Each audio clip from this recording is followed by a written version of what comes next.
ओम गुरुर्ब्रह्मा गुरुर्विष्णु गुरुर्देव महेश्वर गुरु साक्षात् परम ब्रह्म तस्मै श्री गुरुवे नमः। से भगवान चरणारविंदरे निजक समर्पण कर दे आज गीता ज्ञान भीतर आपण मानक स्वागत करुछि।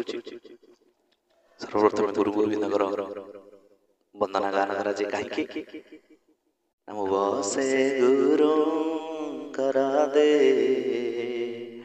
गुरु मोठारो भिन्न है।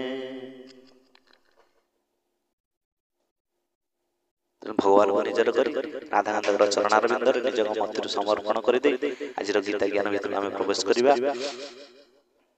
त्वमेव माता च पिता त्वमेव त्वमेव बंधु च सखा त्वमेव त्वमेव विद्या द्रविण त्वमेव त्वमेव सर्व मम देव देव।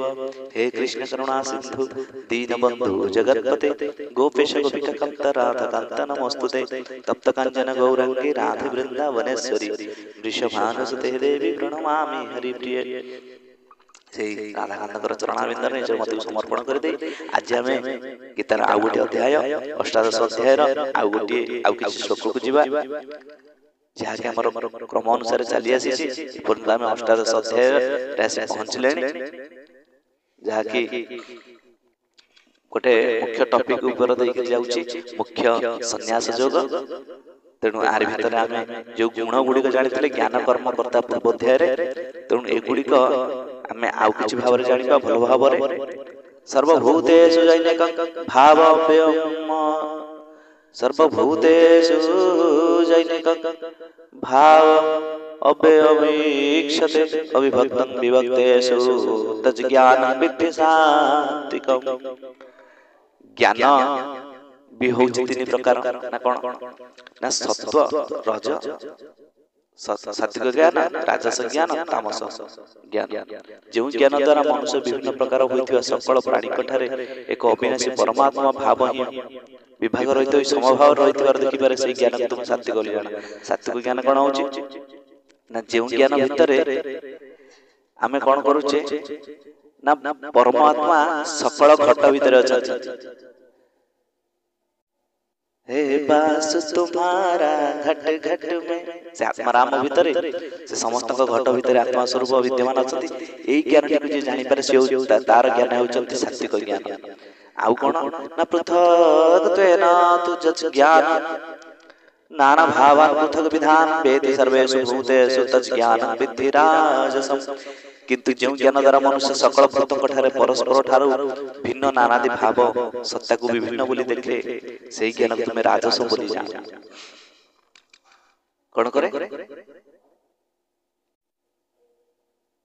ए गोटे स्वरूप देखे सी गोटे मु गोटे ये गोटे आमे काई एठी हो ता किछि माने से निजु की सर्वस्व मन करे ज्ञान ज्ञान ता भीतर किछि आसे नै गोटे माने सामाजिक ज्ञान भीतर देई कि चले चले सी होउछंती राजस ज्ञान केवल भोग करबा उद्देश्य रे से चले। आ कोन होए न जतो कृतस्न बदेकस्मिन् कार्ये सप्तम हेतुकम् अतत्वार्थ बदल्पं च तत्ताम समुदायर्थम। जो ज्ञान द्वारा मनुष्य को मात्र कार्य रूप अवसर ही संपूर्ण रूप आसक्त हो जाए एवं जहाँ अजोचित तात्विक अर्थ रहित तथा तुच्छ ताकू तामस ज्ञान बोली कुहाଯାଏ। मारिबा हणाकटा करिबा आ कोन होछि ना निजको सर्वस्व मन करी निजको संपूर्ण आसक्त हो जाए शरीर भीतर देई करी ना टे पूजा पाठ करे ना किछि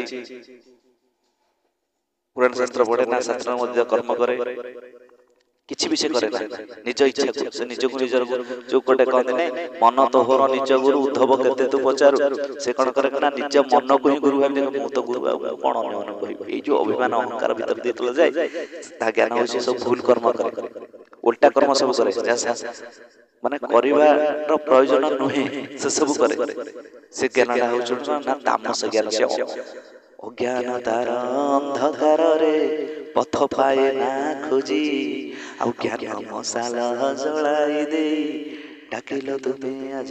तेणु गुरुंकर ରୂପାୟତଳ ହେଇଯାଏ, ସେ ଅଜ୍ଞାନ ଅନ୍ଧକାର ଦୂରୀଭୂତ ହେଇଯାଏ, ଜ୍ଞାନ ଲୋକ ପ୍ରବେଶ କରିଯାଏ। ସେଥିପାଇଁ ଯେଉଁମାନେ ବିଶେଷ ଭାବରେ ତାମସ ଜ୍ଞାନୀ ବା ରାଜସ ଜ୍ଞାନୀ ଅଜ୍ଞାନ ରୂପକ ଅନ୍ଧକାର ଭିତରେ ପଡ଼ିଛନ୍ତି, ସେଇମାନେ ନିଶ୍ଚିତ ଭାବରେ ଗୁରୁ ଗ୍ରହଣ କରିବା ଉଚିତ। କାହିଁକିନା ସେମାନଙ୍କର ଆଧ୍ୟାତ୍ମିକ କଲ୍ୟାଣ ବା ଆତ୍ମିକ କଲ୍ୟାଣ ହେବ କେବଳ ହିଁ ଗୁରୁ ଗ୍ରହଣ ଭିତର ଦେଇକିରି। ନିୟତଂ ସଂଗରହିତଂ ରାଗ ଦ୍ୱେଷତ କୃତଂ ଅଫଳ ପ୍ରେପ୍ସୁନା କର୍ମ ଯତତ ସାତ୍ବିକଂ ଉଚ୍ୟତେ। ଯେଉଁ କର୍ମ ଶାସ୍ତ୍ର ବିଧି ଦ୍ୱାରା ନିଶ୍ଚିତ କରାଯାଏ ଓ କର୍ତ୍ତାପଣର ଅଭିମାନ ରହିତ ହୋଇ ଫଳ ଇଚ୍ଛା କରୁନଥିବା ପୁରୁଷଙ୍କ ଦ୍ୱାରା ବିନା ରାଗ ଦ୍ୱେଷରେ କରାଯାଏ, ତାହାକୁ ସାତ୍ବିକ କର୍ମ କୁହାଯାଏ। ଯେତୁ କାମେପ୍ସୁ ସୁନଃ କର୍ମ ସଂହାର କାରଣେ ବା ପୁନଃ କ୍ରିୟତେ ବହୁଳାୟ ତଦ୍ରାଜ ସମୁଦାହୃତଂ। ପରନ୍ତୁ ଯେଉଁ କର୍ମ ପରିଶ୍ରମ ବହୁଳ ହୋଇଥାଏ ତଥା ଭୋଗ ଇଚ୍ଛା କରୁଥିବା, ଆମେ ଯଦି ଯଜ୍ଞ କରିବା ଆମକୁ ଏଇଭଳି ଫଳ ମିଳିବ, ଆମେ ଯଦି ଏଇଟା କରିବା ଆମକୁ ଏଇଭଳି ଫଳ ମିଳିବ, ଶାସନ ମଧ୍ୟ କର୍ମ କରୁଥିବେ କିନ୍ତୁ କର୍ମ ଫଳକୁ ସେ ତ୍ୟାଗ କରିନଥିବେ, କର୍ମ କର୍ତ୍ତାପଣରୁ ତ୍ୟାଗ ନଥିବେ, ଅହଙ୍କାରୀ ଥିବେ, ଭୋଗ ଇଚ୍ଛା କରୁଥିବେ, ସେଇ ସବୁ କର୍ମ ହଉଛନ୍ତି କଣ ନା ରାଜସ କର୍ମ। ପୂଜାପାଠ କଲେ ବି ସିଏ ହଉଛନ୍ତି ରାଜସ କର୍ମ ଭିତରେ ଚାଲିଗଲା। ଆଉ କଣ ନା ଅନୁବଦ୍ଧଂ କ୍ଷୟ ହିଂସା ମନୋବେକ୍ଷ ଚ ପୌରୁଷಂ ମୋହଦାରଭ୍ୟ କର୍ମ ଯତତା ଯତତାମ ସମୁଚ୍ୟତେ।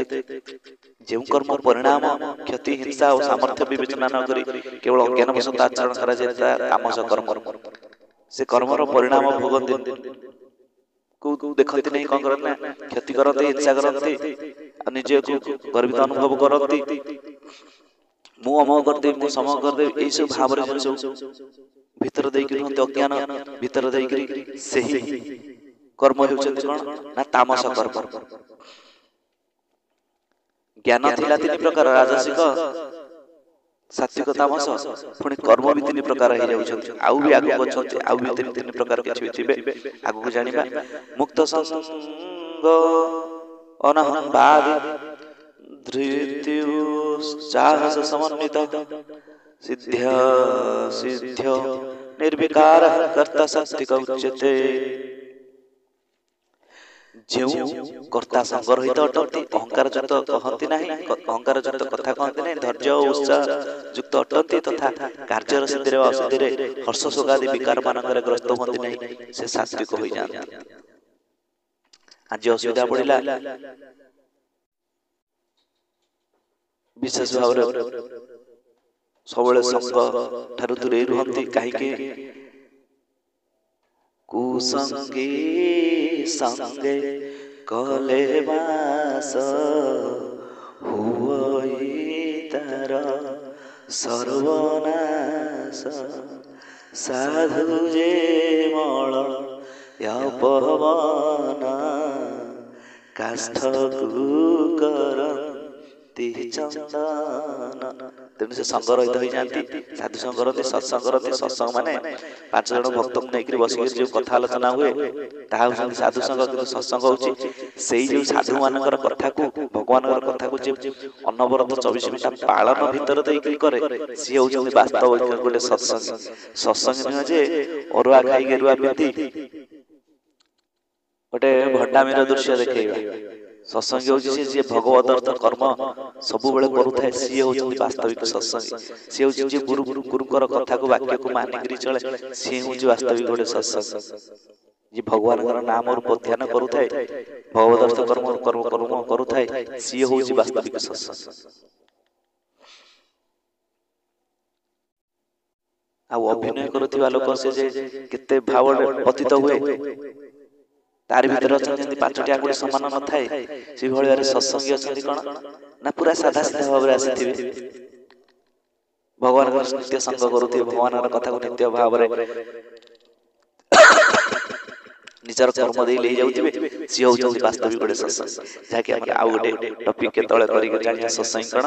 ତେଣୁ ସାତ୍ବିକ ହୋଇଯାନ୍ତି କେଉଁମାନେ, ଯେଉଁମାନେ ଅହଙ୍କାର ଯୁକ୍ତ କଥା କହନ୍ତି ନାହିଁ, ଧୈର୍ଯ୍ୟ ଉତ୍ସାହ ଯୁକ୍ତ ଅଟନ୍ତି ତଥା କାର୍ଯ୍ୟର ସିଦ୍ଧିରେ ଅସିଦ୍ଧିରେ ତାଙ୍କ ଭିତରେ ହସ ଶୋକ କିଛି ନଥାଏ, ସେ ହଉଛନ୍ତି ସାତ୍ବିକ। रागी कर्म फल प्रेप्सु लब्धो हिंसात्मक हो शुचि हर्ष शोकान्विता करता राजस परिकीर्तित जो करता आसक्ति युक्त जे कर्म फल इच्छा करे जे लोभित धन्य कष्ट दिए जे असुद्धचारी ओ हर्ष शोक लिप्त रहे ताकू राजस कर्ता कुहाଯାଏ। अयुक्त प्राकृत स्तब्ध सठो नैष्कृतिकोलस विषादी दीर्घसूत्रे च कर्ता तामस उच्यते जो कर्ता अयुक्त अशिक्षित अभिमानी धूर्त पर जीवी विनाशकारी पर जीविका नाशकारी तथा विषादग्रस्त आलस्य परायण और दीर्घसूत्री ताकू तामस कुहाଯାଏ। माने कोन दीर्घसूत्री कोन ना जे छोटिया काम 5 मिनट हवा कथा ताकू जे 2 घंटा नियंती माने कर्म करिवार समयटा पूरा कोढ़िया भाବରେ करते से होचे दीर्घसूत्री आबा आलस्य ताक भितर से तामस ताकू तामस बोली कुहा जाय। तेणु आज गीता ज्ञान भितर को आम धीरे धीरे धीरे धीरे जीवा गोटे दिन तो संपूर्ण करदेले तो सरी जीवन कि बुझी भी हो टिके टिके भात बड़ा ता मझरू एकातर गोली खाऊचे कि कोररो टिके टिके टिके टिके खाऊचा थाली का जाक भात खाई दउछ जे मथिरे पुरे हाथ पड़ी जीवो खाई परिबानी पीड़ा हो जलन हो। तेणु गीता ज्ञान टिके टिके गोटे गोटे श्लोक हेले भी तो अधिक आम तो बहुत श्लोक कही जाउछि गोटे गोटे श्लोक हेले भी यथेष्ट। तेणु आज गीता ज्ञान भितर को आमे जहाँ प्रवेश करते एठी हम टिके बाहरी आसीबा एई सब कथा को आम कर्म भीतर देई करी जीवा ता भीतर हमर परिवर्तन भगवान चरण अरविंद को स्मरण करी तांकर से कथा भीतर को पुनर्बार आसी परिबा। जय श्री राधे जय श्री राधे जय जय श्री राधे।